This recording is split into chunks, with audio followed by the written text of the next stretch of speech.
The name of my workshop was Engaging Children Through Stories. So we had 3 different story styles, one following the text and adding sign, one using props, and one just straight signed story. Some of the key points that came up in the session were how to target the story to your child. So when they're babies, it's all going to be about the book, how they hold the book, not so much about the story. As they start to get older, it's about how the child can interact with the story, how you can embellish the content of the story. Different techniques for keeping your child's attention or making sure you've got their attention as you tell the story. And a little bit of discussion about how to position, like if you're going to use sign language with stories, how do you position the child while holding the book and trying to use some signs. So we're going on a bear hunt. So remember, I'm going to be talking and just adding some key signs onto this. Look at the grass. Swishy, swashy, swishy, swashy, swishy, swashy. Uh-oh. A river. A deep, cold river. Splash, splosh, splash, splosh, splash, splosh. We're going on a bear hunt. We're going to catch a big one. What a beautiful day. We can't go under it. Oh no, we have to go through it. Wow.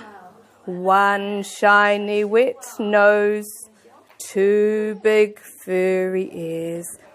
So for some of the children, especially when they're a little bit older, but they perhaps they've been late diagnosed, they've got a lower language level, sometimes they're going to understand the book better when they have props or things to interact with. So the story of Mrs. Wishy-Washy, very simple story with text, but very repetitive, and it was really easy to get those objects and show them what does clean and dirty look like, what were the characters doing in the story. They were jumping into the mud, then they were getting dirty, and then they were getting clean. So that type of strategy is really important. Another great thing when you're telling stories with children is finding books that don't have a lot of words. So I don't know if any of you are familiar with Goodnight Gorilla. So that's about as much text as is on each page. But by having a book like this, you can, as you tell the story, you can talk about different aspects of it. You start to notice that the keys match the cage, so you start to bring in colours. What key does he need to unlock the gate? There's a balloon that floats higher and higher and higher up in the sky. So there's so many different parts of the story that you can talk with your child about, but you're not locked into a text. So books without text are really, really good to use with children. I'd hope that what parents would take from the workshop was to be relaxed about reading books with their children, having fun with it, trying different ways, making sure that they've got their child's attention and that the child wants to be there with them. Books in general just open up the world to children.